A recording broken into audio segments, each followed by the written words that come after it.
Section A of the IGCSE English Language B paper, um, one of the most fundamental things that you are assessed on is your ability to identify structural linguistic devices, being able to know what they are, what they're used for, the effects that they can, deliver, why the writer uses them, all this kind of these deep metaphoric meanings that these devices may have. Sometimes they might seem um, redundant. Excuse me, I'm a little under the weather. But this is going to be your fundamental. What am I? What do you? How do you put it in words? This is going to be your fundamental knowledge that's going to help you. And there are many devices. Like the list it's very big, and there is quite a lot of devices. Now this is, well, I made this, by the way, and that's why you can see some typos over here. Um, we will go through one of the most basic devices, and there are some complex devices that I don't know what's going on. I'm choking. I'm dying. There are some complex devices that are not seen that often in texts, but it's good to know them. And although I will probably I'll probably cover those in a different video. But for this particular video, we'll be going through one of the most common devices that you will probably see in every text you cover. So what normally you have to do is, this video is for people who are having a hard time with devices for some reasons, is that whenever you find a device in a text, you will need to know that device. For example, the name of the device will not be in the text. Nowhere in the text will you find the word alliteration. Let's assume you don't even know what that is. You're not gonna find an alliteration in your text. So how are you going to kind of like scoop it out? Well, you have to know what alliteration looks like. You have to know examples of alliteration, and you have to be familiar with examples, and that's how you have to that's the only source of devices. I thought it was important to mention that for some reasons. So, for example, the most common devices is a tricolon. Now, some people like to call it the rule of three, right? Some people like to call it the rule of three. Some people like to call it the triplet, and there are probably dozens more names that you can use, but just to go with the basic triplet, tricolon, right? So this is most of the time, and you can see the inference is what it does. It's not going to be is what it does, and the default effect on the readers. Now, triplets are where the writer mentions three things. Like there will be three things listed one after another. So you will have something like, I don't know, bread, butter, and sugar, or something like listening to music is both relaxing, rewarding, and I don't know, engaging. Relaxing, rewarding, and engaging. So the writer is going to talk about three things, and there's tons of there's probably three or four reasons why the writer would do this. One of them is to make it memorable. When your mom sends you to the supermarket to buy something, she tells you to buy three things, and probably she's going to repeat that. Remembering three things is easier. Those who took psychology, you guys might be able to explain it. But three things, anything that comes in this odd number, three things, it's easier to remember. Another thing, sometimes that is actually the main inference, just to make it memorable, to make it something you can remember. And it also emphasizes the point. Subheadings are a very common thing. The main purpose of subheadings is, if I were to give you a huge, like a 15-line paragraph to read, you would not read it. Rather, writers do this quite often. They use subheadings to divide their paragraphs into little chunks that you can read and kind of like digest without getting overwhelmed by, swarms of texts being thrown at you. So That's the point. So that's the point of subheadings. Also, it makes it easier to navigate through, right? You have a subheading, you have a summary of the paragraph you're going to read, and having multiple texts with subheadings makes it easier to navigate through. Direct speech is where the writer uses pronouns like you, your. Some people like to call it direct address. You can call it whatever the hell you want to. Um, and so that is a very important device. Now, direct speech has few things to do. Um,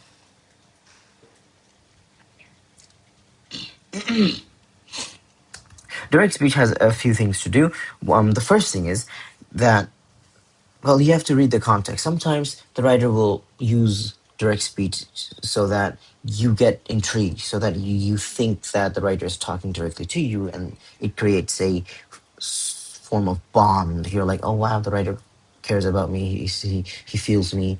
He wants me to kind of be a part of whatever the hell he's talking about, and it makes a bond. It engages with the readers on a personal level. And that is really good because now you're going to be listening to whatever the hell the writer says. But sometimes the writer also uses direct speech to show credibility.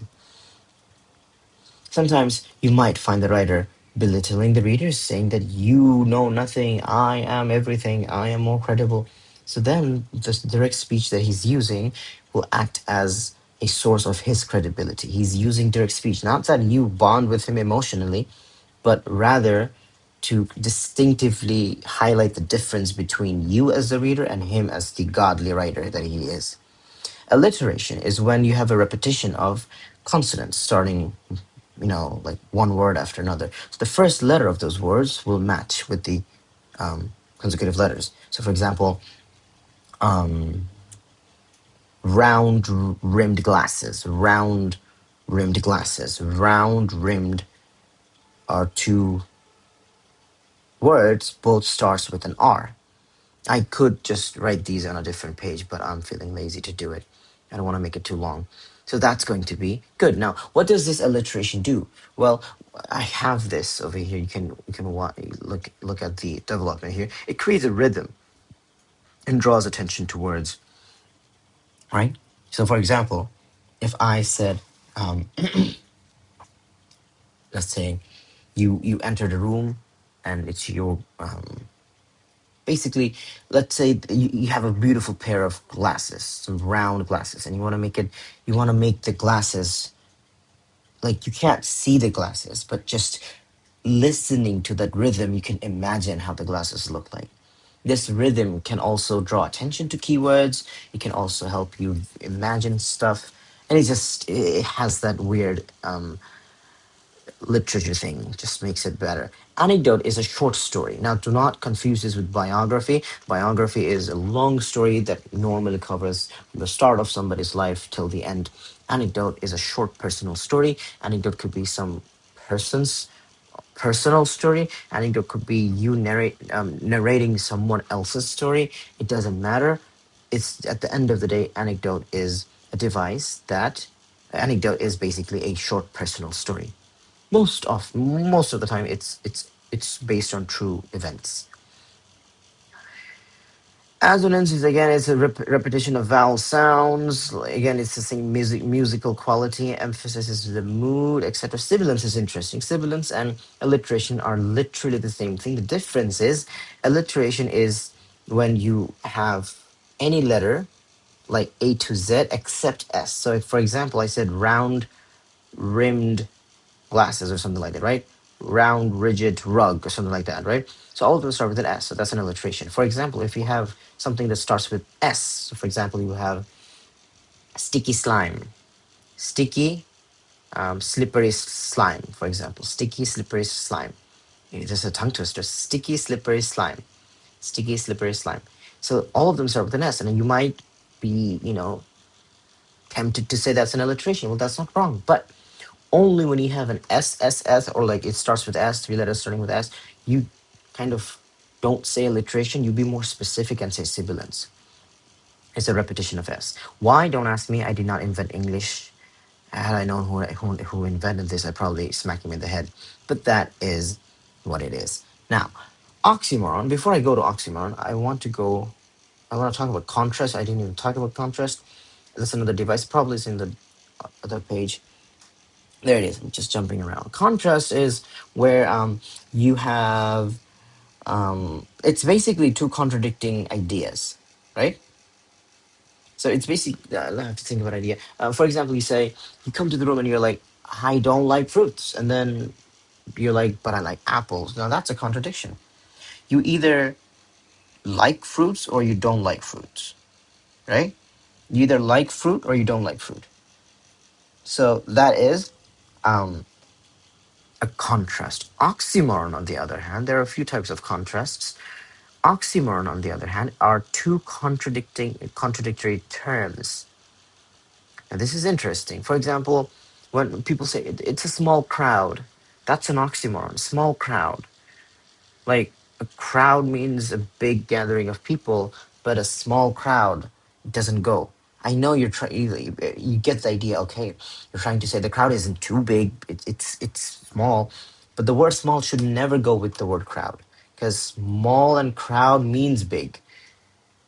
So you're just trying to, the thing when you say small crowd, we understand that you're trying to kind of like show the size of the crowd in your hand. Like it's not too big. You can imagine me kind of moving my hands. It's super tiny. You're kind of doing that. Another example might be sweet, sweet chili.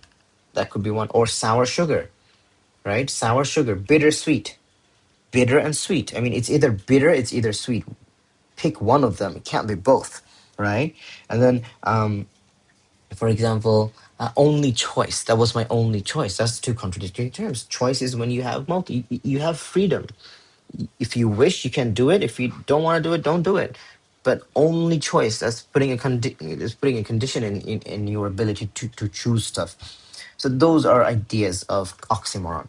Simile is when you compare something. Now, simile and metaphor are two devices that you will probably see in every text. That is true for like 70% of the time you will find my statement to be true. Um, Simile and metaphor are like two brothers. Simile is when you compare something using like or as. Metaphor is when you do not compare something. Like it's a direct comparison. I like to give this example. I have a friend who seems to act like a donkey. Now sometimes, well, when he started acting like a donkey, we would say you are like a donkey. So there would be some distinctive features between him and a donkey, and we would say that. So I'm not saying he is a donkey. I'm saying he acts like one. He makes weird donkey sounds and he's lazy, right? So I'm kind of like you can imagine my friend being a donkey. You can imagine him like sleeping with his legs like completely disheveled hair, and so messy. He's lazy. You can think of it. For example, when you say the dude walked on the stage like a lion. Like you can imagine a lion walking with arrogance and kind of like moving his hair, and as it gets brushed by the wind, and you can imagine that.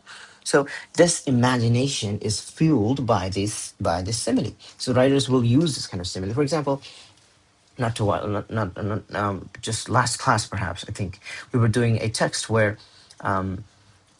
the writer was some writer was doing some swimming thing on a raft, and there was a whirlpool underneath, and the writer said, what was it again? Like the writer says something along the lines. I'm paraphrasing, like a throat swallowing, something like that, and that gave the idea that the whirlpool was sucking in like some sort of void, like a dark. What do you call those things? Black body? No, that's not. What the hell are they called? Black hole, right? You could imagine all this kind of stuff, but none of that was happening. No black hole appeared in the middle of the river and swallowed them. It's just that whirlpool that created that force, that torque, that turning force. That's what he's trying to get to. And metaphor is when you metaphor sometimes it creates some sort of like a paradox, some sort of like deep inner thought. For example, when somebody says, "Life is like a candy. Life is a candy, or life is a mystery box. Life is a maze." Life is a mystery box? What do you mean? Now this is interesting. Now you're like, oh, mystery box. And this is sometimes writers do this. Writers like to make you think. As you readers, they want you to think. So sometimes they'll be using some really complex, really dangerous metaphors. And sometimes, and not sometimes, whenever they do that, you have to kind of step up your game and kind of like decode all those different meanings he might have meant. And the reason why metaphors are more deep is because it creates an idea. It introduces an alien idea that you never thought about. Like life is a mystery box. It's like life is a mystery box. What do you mean? Then you're going to be redefining the term mystery box and redefining life, and you would be trying to link it. You'll try to link them together. All this thing. What's going on? Why are you? And if anybody were to step in, they would see you sweating profusely. This thought, the writer wants you to think. It creates a paradox. He wants you to ponder about the matter. He wants to highlight how the two things are same and different at the same time. This is what metaphors do. Hyperbole is when the writer exaggerates something. It's like a talking. It's like talking in a passive tone. It's like every mother, right? When you drop something, what do moms say? It's end of the world. Here, break another one, right? Those are hyperboles. The writer, and sometimes, for example, there was a little fire. There was a little tiny fire in your garage, and that was the main reason why you got to skip school. The next day, guess what? Oh boy, you're gonna make a big story. The first thing, guess what, guys?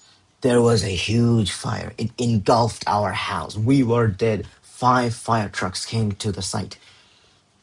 It is true at the end of the day, there was a fire, but it was like the size of I don't know, like a basketball. But you're exaggerating it. Why? Just to prove the point that there was a fire. Just so that you make it sound believable. Although, again, nobody's going to believe that story you made up. But writers do that to emphasize the point, to prove their point, right? For example, you're, cleaning something and you come running to your mom crying that that ant was like an elephant, or like that ant is the size of an elephant. That's a hyperbole, right? You're just proving the point that the thing was really big. So this is a very common device. You will see more quite often. Another name for this is exaggeration, just hyperbole exaggeration of the same thing. Personification is when a writer gives attributes to a non-living things, like flowers are not living things. I don't think flowers are living things. Flowers are organs, as far as I'm concerned. For example, the bed was dancing. There was a huge earthquake, and the first thing I noticed was my bed dancing. Now, what the hell? Bed is dancing? The bed has no capabilities of dancing.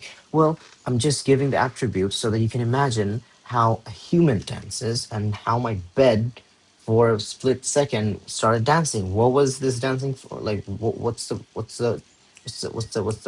thing? Is it dancing out of joy? No. Here, the personification is showing how powerful the earthquake was. The magnitude was like it was mind-boggling, and the bed started moving. And it didn't just move; it moved in a way as if it looked as if it was dancing. Right? This is a type of hyperbole as well, but also a personification. It more falls on the personification side, saying this kind of stuff. Right? You said the light was dancing. What the hell does that mean? It means the light was flickering, it was fading, its color was changing, the light was in motion, like some aurora lights or like those northern lights or something, right? So sometimes writers do this. Why?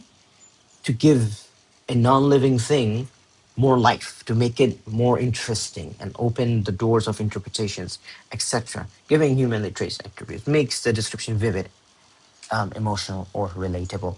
Now, you watching this video, if I were to tell you that stop watching, get out, you don't need to watch. That will be a command. Now, this is what the next device is: imperative tone. You're sitting there gossiping with your friend, and all of a sudden the teacher shouts at you. It's like, get the hell out of the class.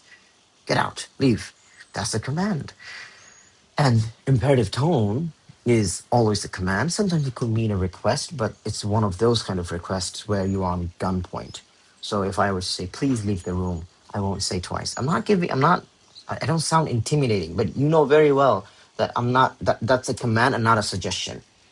That I'm smiling at you, but that smile behind that smile resides some malicious intent, right?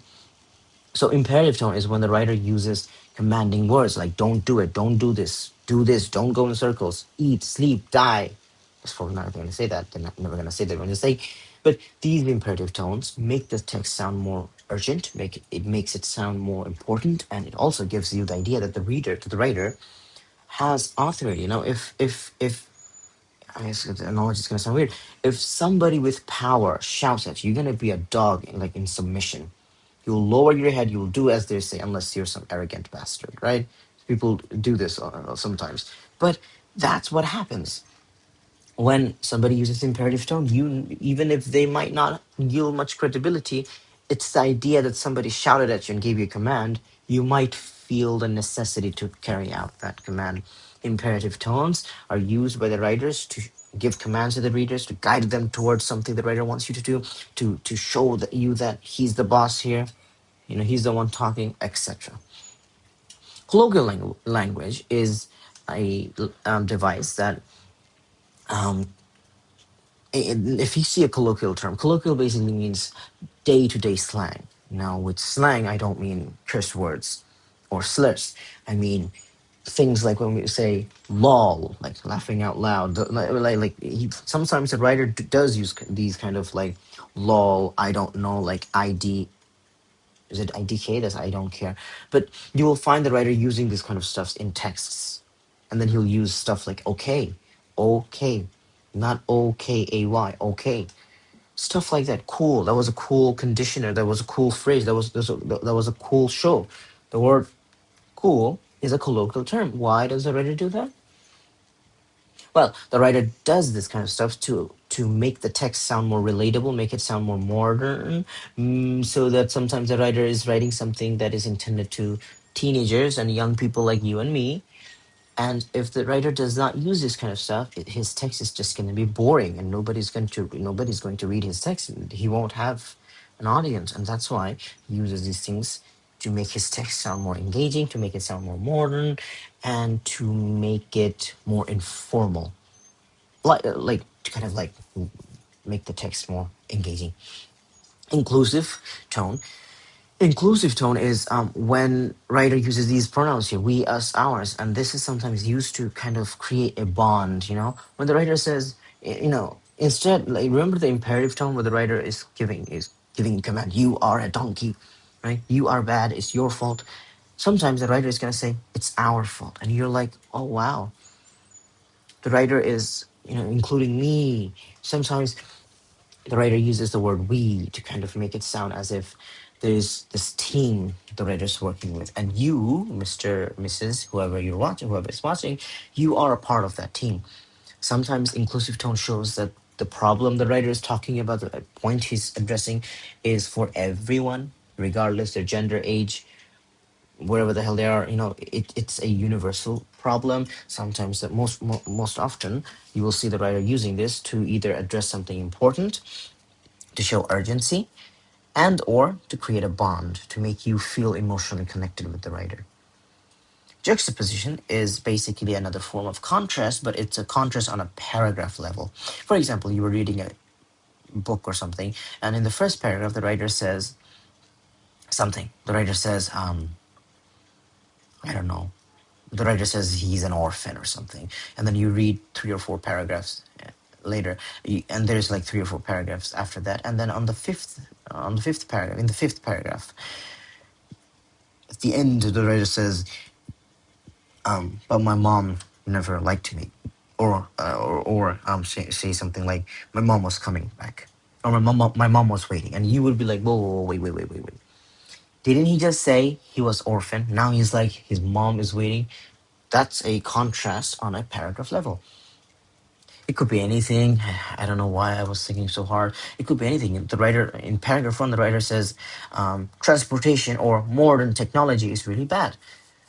It's evil. It's making every teenager use their phone more often. It's reducing, communications, and he's kind of like listing all this kind of bad stuff. And 2 paragraphs later, he's like, communication has actually gotten better because of social media and the internet. And you're like, what the hell? Why the change of heart? This contradiction, this paragraph level contrast is juxtaposition. And again, the inference is it shows perhaps things might have differences, things might have disadvantages, but there are some advantages that the writer wants you to think about. Sometimes it shows that the writer's perspective, his heart has changed because of some external or internal conflict, perhaps. And it sometimes it can also